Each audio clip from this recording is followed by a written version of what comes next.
रुचि की ननद निशा की शादी थी और इस वक्त घर के हालात अच्छे नहीं थे। बिजनेस में बहुत बड़ा लॉस होने की वजह से रुचि के ससुराल में बहुत परेशानी आ गई थी और इसी समय शादी का भी मुहूर्त था। रुचि ने अपनी मम्मी को फोन किया और बोली, मम्मी कुछ समझ में नहीं आ रहा। सुनील निशा की शादी में देने के लिए मेरे गहने मांग रहे हैं, क्या करूं? अगर मैंने सारे गहने दे दिए तो फिर मैं क्या पहनूंगी? शादी पता नहीं बाद में बन पाएंगे या नहीं। क्या करूं मम्मी? बिल्कुल मत देना, उनका बिजनेस घाटे में चल रहा है तो इसमें तेरा क्या दोष है? वो खुद इंतजाम करेंगे और तेरी सास के पास भी तो गहने हैं, वो क्यों नहीं दे देती अपनी बेटी को? वो खुद सोचे तेरे गहने के पीछे क्यों पड़े हैं। मम्मी मम्मी जी के गहने तो पहले ही लोगों का कर्ज देने के लिए बेचने पड़े। मम्मी जी के पास अब कुछ नहीं बचा है, वो बेचारी पहले ही सब दे चुकी है, तो क्या हुआ? लेकिन तू बिल्कुल मना कर दे। ननद की शादी के लिए तू अपने गहने क्यों देगी? तेरे सास ससुर और दामाद जी अपने आप इंतजाम करेंगे। तू उनकी चिकनी चुपड़ी बातों में मत आ जाना। तेरे पापा ने कितनी मेहनत और प्यार से तेरे लिए वो गहने बनाए थे। तेरे अलावा किसी और का हक नहीं है उन गहनों पर, समझी? अकल से काम ले, वो तेरे आने वाले वक्त के लिए है, पता नहीं कब क्या जरूरत पड़ जाए। रुचि को अपनी मम्मी से बात करके सुकून हुआ और वो सोचने लगी, मम्मी सही सही कह रही है, मैं क्यों अपने गहने दूं?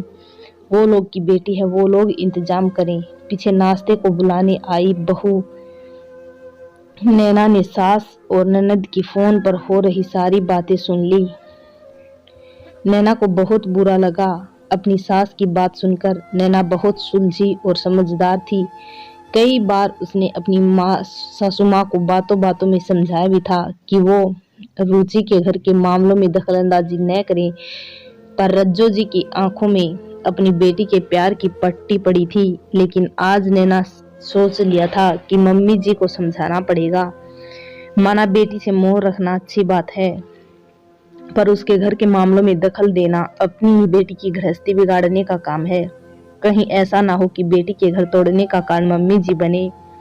उसने मन ही मन एक योजना बनाई और रिलैक्स हो अपने काम में लग गई। शाम के समय नैना सभी के लिए चाय बनाकर लाई। पापा जी, मम्मी जी और अपने पति विक्रम से बोली, आप सबसे एक जरूरी बात करनी है।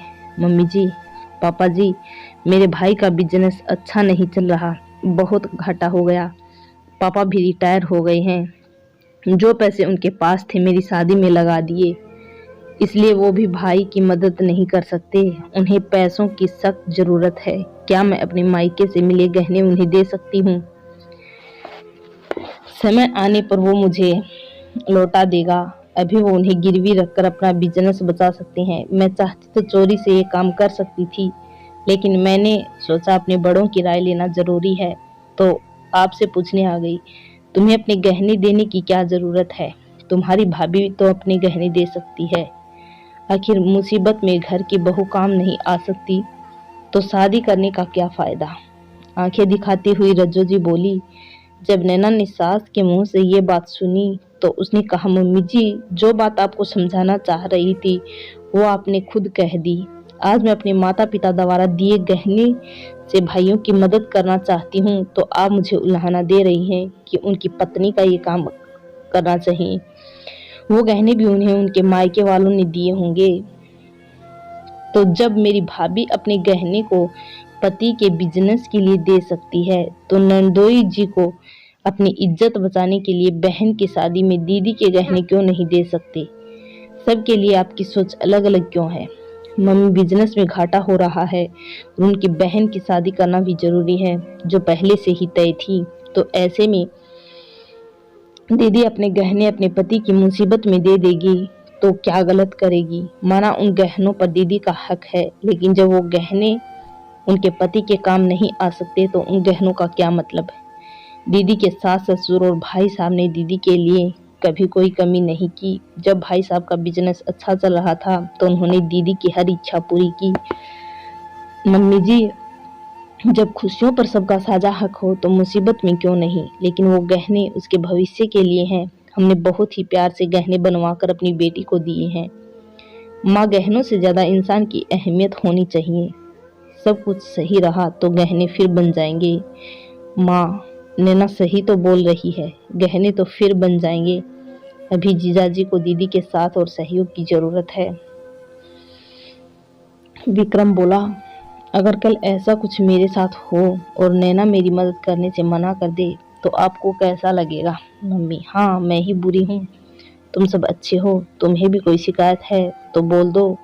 नाराजगी से रज्जो जी अपने पति किशन जी की देखते हुए बोली, शिकायतें तो बहुत हैं जो मैंने कभी कही ही नहीं, सोचा समय के साथ तुम समझोगी, लेकिन तुमने अपने दिल दिमाग पर नासमझी की पट्टी बांधी हुई है और जब बहू समझा रही है तो उसी पर गुस्सा हो रही हो। बहू तो भले की बात कह रही है। एक बात बताओ, आज अगर मुझ पर कोई मुसीबत आ जाए तो तुम क्या करोगी? क्या पीछे हट जाओगी? क्या मेरी मुसीबत से ज्यादा तुम्हें तुम्हारे गहने प्यारे होंगे? जो पट्टी तुम बेटी को पढ़ा रही, उससे उसका घर बर्बाद हो सकता है, कभी सोचा है तुमने? रज्जो जी सोच में पड़ गई, सोचने लगी, सही तो कह रहे हैं सब, अपनी बेवकूफ़ी से मैं अपनी ही बेटी का घर बर्बाद कर रही थी, उसे गलत शिक्षा दे रही थी। मुझे माफ़ कर दीजिए, सचमुच मैं बहुत बड़ी गलती करने जा रही थी। पर अब नहीं, अब मैं बेटी के ससुराल में हस्तक्षेप नहीं करूंगी, नहीं उसे गलत शिक्षा दूंगी। आपने हमेशा मेरी नासमझी और जिद को अनदेखा कर अपने प्यार को कभी कम नहीं होने दिया। आज भी मेरी गलती माफ कर दीजिए। मेरी नासमझी के कारण मेरे लिए अपने प्यार को कम मत होने देना।